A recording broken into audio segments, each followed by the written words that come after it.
अस्सलाम वालेकुम। मेरा नाम मोहम्मद शोएब है और आप देख रहे हैं शेबी बिटकॉइन यूट्यूब चैनल। आज के दिन मेरा टॉपिक क्रिप्टो मार्केट की अपडेट देना है, बिटकॉइन और इथेरियम का एनालिसिस करना है, साथ ही मार्केट से रिलेटेड कुछ रैंडम न्यूज़ मैं आपसे शेयर करूंगा। तो यहाँ पर सबसे पहले बिटकॉइन का चार्ट मेरे पास ओपन है। इससे पहले जो है हम फेयर एंड ग्रीड इंडेक्स की बात करते हैं। ये जो है पिछले दिनों हमारे पास 69 पर आया था और दोबारा से जब बिटकॉइन ने क्रैश किया 27,000 के एरिया तक, तो ये न्यूट्रल हुआ था। अब दोबारा से ये ग्रीड के जोन में है। अब आप इसके ज़रिए ट्रेड किस तरह से ले सकते हैं कि यहाँ पर जो है जितना ज़्यादा ये ग्रीड होता जाता है, वहाँ पर जो है लोग जो बाय करना चाहते हैं वो ज़्यादा उनको जो है फोमो हो जाता है कि बस अब मार्केट बुलिश हो गई है और अब हमें जो है बाय करना चाहिए। लेकिन जैसे जैसे ये ग्रीड के अंदर जाता जाएगा वैसे वैसे ही मार्केट मैनिपुलेशन जो है वो हद से ज़्यादा बढ़ जाएगी और जितने भी बायर्स हैं उन सबको जो है लिक्विडेट करने के लिए, उन सबको फंसाने के लिए या उनमें डर पैदा करने के लिए मार्केट मैनिपुलेटर जो है वो मार्केट को क्रैश करते हैं और इस वजह से जो है रिटेल ट्रेडर जो है वो नुकसान उठाता है। तो फिलहाल जब तक मार्केट ग्रेड के जोन में है तो लॉन्ग टर्म के लिए तो कोई एंट्री नहीं लेता। और आप जो है घबरा कर अगर शॉर्ट टर्म मार्केट क्रैश भी करती है तो आपने जो है सेल नहीं करना होता बल्कि होल्ड करना होता है अगर आपके पास स्ट्रॉन्ग प्रोजेक्ट है। और यहाँ पर बिटकॉइन के वीकली टाइम फ्रेम की बात करते हैं और यहाँ मूविंग एवरेजेस आपको नज़र आ रही हैं। और इन कलरफुल मूविंग एवरेजेस की मैं अक्सर आपको बताता रहता हूँ डिटेल्स के किस तरह से मैं इसे यूज़ करता हूँ, तो मैं यहाँ पर डिटेल में नहीं जाऊँगा, बल्कि यहाँ पर हम इसके यूज़ केस की बात करते हैं कि ये रिएक्ट किस तरह करती हैं। यहाँ पर जैसे ही आपको बिल्कुल ही करीब नज़र आ रही हैं ये सारी के सारी, यहाँ पर जब मार्केट ने क्रैश किया तो देखिए इनमें कितना ज़्यादा गैप था। अब वो गैप जो है दोबारा से कम होने जा रहा है और बिल्कुल ही ये अपने करीब करीब हो गई हैं।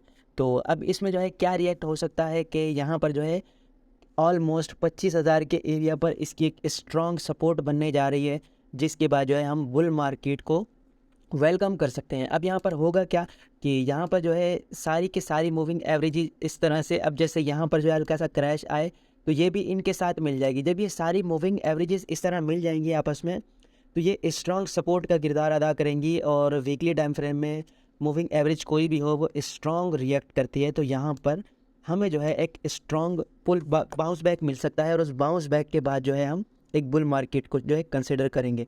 तो यहाँ पर इसका आपने वेट करना है, जैसे ही आपस में मिल जाएंगी तो हमारे लिए ये बुलिश साइन होगा। और उसके अलावा यहाँ पर डेली के टाइम फ्रेम में बात करें तो ये एक लंबी ट्रेंड लाइन लगाई है मैंने। पहले इससे नीचे एक इन्वर्स हेड एंड शोल्डर बन रहा था, अब अप साइड पर वो जो है राइट हेड एंड शोल्डर बन रहा है।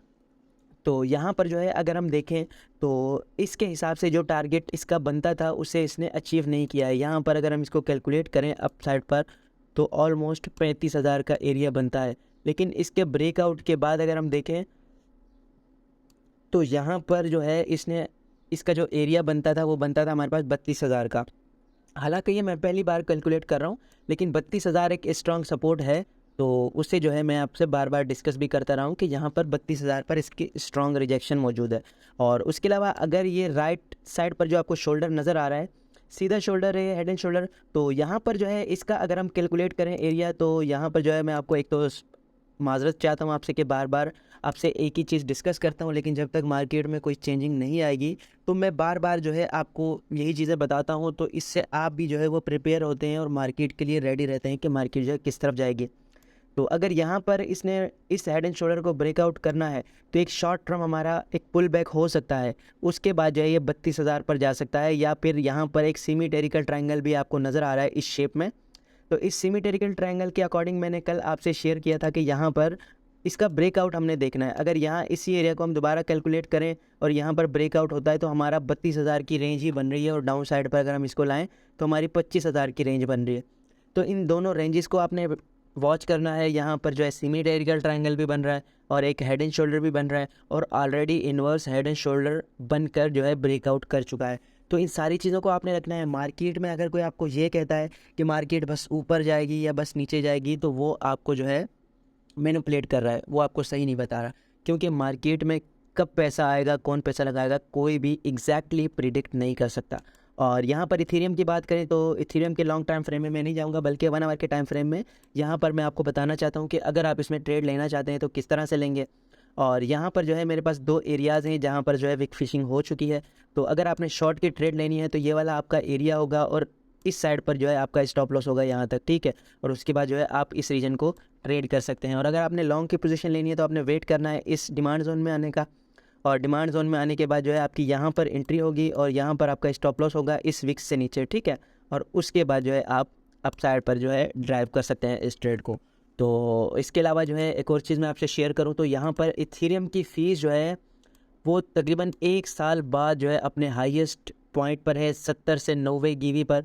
तो यहाँ पर जो है इसका फ़ीस का बढ़ जाना जो है वो एक किस्म का पॉजिटिव साइन है इथेरियम की प्राइस के लिए, क्योंकि इथेरियम की प्राइस जो है जब भी बढ़ती है तो इसकी जो फ़ीस है वो जब भी बढ़ती है तो इसमें जो है टोटल फ़ीस का एक हिस्सा जो है वो बर्न हो जाता है। तो इथेरियम की बर्निंग में इजाफा होगा जैसे जैसे इसकी फ़ीस बढ़ेगी। लेकिन साथ ही में इसका जो एक किस्म का लेयर 2 सॉल्यूशन है जिनमें मैटिक है, ऑर्बिट्रम है, ऑप्टिमिज्म है और उसके अलावा भी और प्रोजेक्ट हैं, तो उनका यूज़ केस बढ़ेगा अगर इथेरियम की फ़ीस जो है वो बहुत ज़्यादा बढ़ जाती है।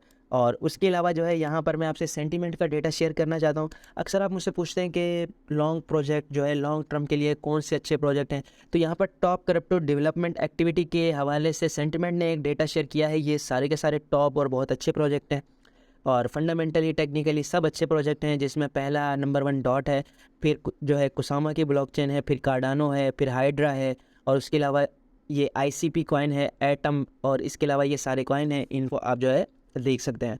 और उसके अलावा यहाँ पर मैं आपसे शेयर करना चाहता हूँ एक चार्ट, और ये चार्ट जो है डाउन साइड वाला आपको ये रिप्रेजेंट कर रहा है कि यहाँ पर ये जो रेड एरियाज़ हैं ये मार्केट के बड़े बड़े कोलैप्स हैं।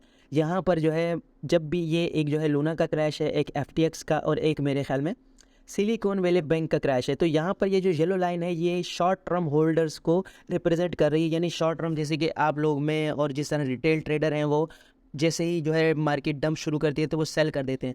तो यहाँ पर शॉर्ट टर्म होल्डर्स थे जिन्होंने इस क्रैश के आने पर जो है बिल्कुल ही सेल कर दिया। लेकिन यहाँ पर सेम एग्जैक्ट उसी एरिया में ये जो आपको बिलो नज़र आ रहा है ये लॉन्ग टर्म होल्डर्स हैं। जब जब शॉर्ट टर्म होल्डर्स ने सेल किया है तो लॉन्ग टर्म होल्डर्स ने एक्यूमुलेट किया है। तो इससे जो है आपके लिए और मेरे लिए सबक है कि हमेशा जो है लॉन्ग टर्म होल्डर्स जो हैं वो बेनिफिट में रहते हैं, जबकि शॉर्ट टर्म होल्डर्स जो है मार्केट की छोटी छोटी मूवमेंट को भी जो है फेयर या ग्रीड में बदल लेते हैं और बार बार सेल या बाय करके नुकसान उठाते हैं। अच्छा, यहाँ पर आखिरी न्यूज़ जो है वो सेंटीमेंट के हवाले से है। सेंटीमेंट ने एक चार्ट शेयर किया है, उसके हिसाब से यहाँ पर 2,73,781 जो है वो बाइनांस पर ट्रांसफ़र किए गए हैं इथेरियम। और इसका सीधा सीधा मतलब लिया जाए तो वो ये है कि वेज जो है वो इथेरियम सेल करने वाली हैं प्रॉफिट में। और दूसरा मतलब ये भी हो सकता है कि जिस तरह मार्केट मैनिपुलेटर हैं वो एक किस्म का जो है फियर क्रिएट करते हैं और लोग जो है अपना इथेरियम सेल करना शुरू कर देते हैं कि यहाँ पर इतनी बड़ी अमाउंट जो है वो ट्रांसफ़र हुई है तो इथेरियम जो है वो अब सेल होने वाला है।